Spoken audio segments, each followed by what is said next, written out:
આજે આપણે એક એવી શિક્ષણ પદ્ધતિ વિશે વાત કરવાના છીએ જે શીખવાની આખી રીતને જ બદલી નાખે છે.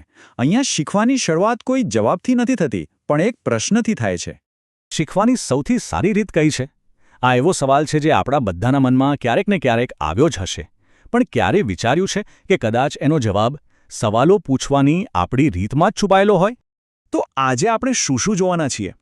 સૌથી પહેલાં આપણે એ સમજીશું કે પ્રશ્નથી શીખવાની શરૂઆત કેવી રીતે થાય છે. પછી આપણે પ્રશ્ન આધારિત શિક્ષણ એટલે કે આઈબીએલ શું છે એની ઊંડાણમાં વાત કરીશું.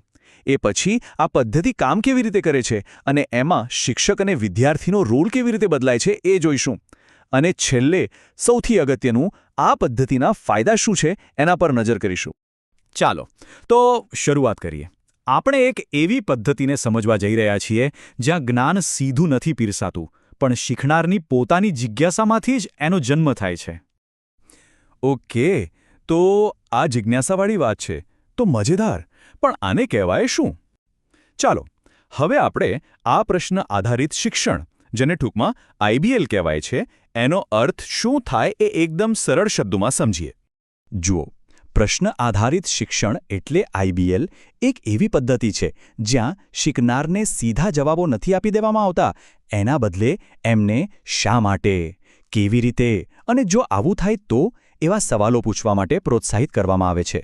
મતલબ કે અહીંયા ઘોખણપટ્ટીની કોઈ જગ્યા નથી.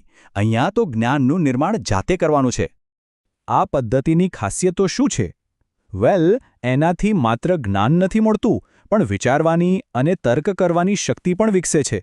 એ તપાસ અને રિસર્ચ કરવા માટે પ્રેરણા આપે છે. અહીંયા એકલા નહીં, પણ સાથે મળીને શીખવાનું હોય છે. અલગ અલગ જગ્યાએથી માહિતી ભેગી કરીને એકદમ ઊંડી અને સાચી સમજ કેળવાય છે. એટલે કે આ એક સંપૂર્ણપણે એક્ટિવ પ્રોસેસ છે, પેસિવ નહીં.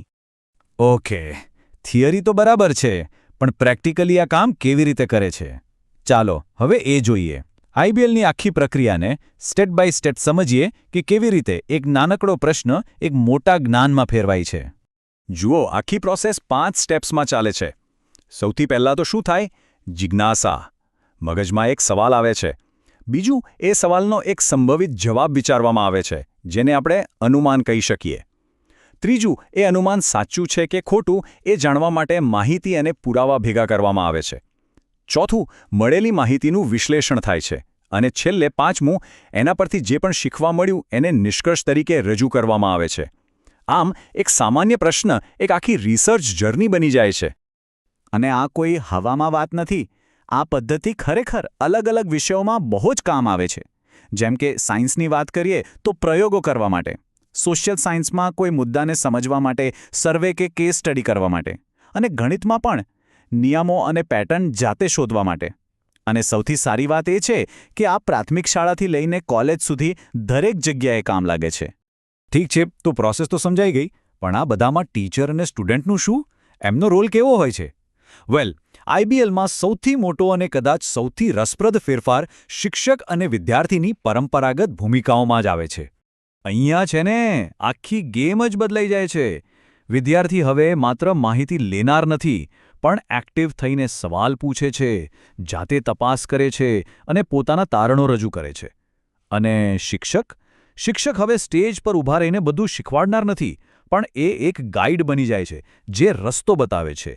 એ જવાબો નથી આપતા, પણ સાચા સવાલ સુધી પહોંચવામાં મદદ કરે છે. ઓકે, આ બધું સાંભળવામાં તો સારું લાગે છે, પણ સવાલ એ છે કે આ બધું કરવાથી ફાયદો શું? આટલી મહેનત શા માટે? ચાલો હવે જોઈએ કે આ પદ્ધતિથી શીખનારને લાંબા ગાળે શું ફાયદા થાય છે. આના ફાયદા ખાલી માર્ક્સ પૂરતા નથી. આનાથી સેલ્ફ સ્ટડીની એક મજબૂત આદત પડે છે.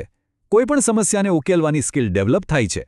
અને જ્યારે કોઈ જાતે કંઈક શોધે છે ત્યારે એનો આત્મવિશ્વાસ તો વધે જ છે.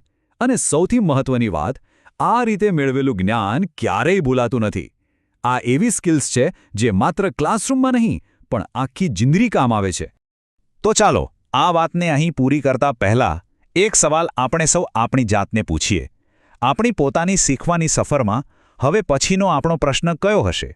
કારણ કે યાદ રાખજો, સાચું શીખવાની પ્રક્રિયા કોઈ જવાબ પર નહીં, પણ એક સારા પ્રશ્ન પર પૂરી થાય છે.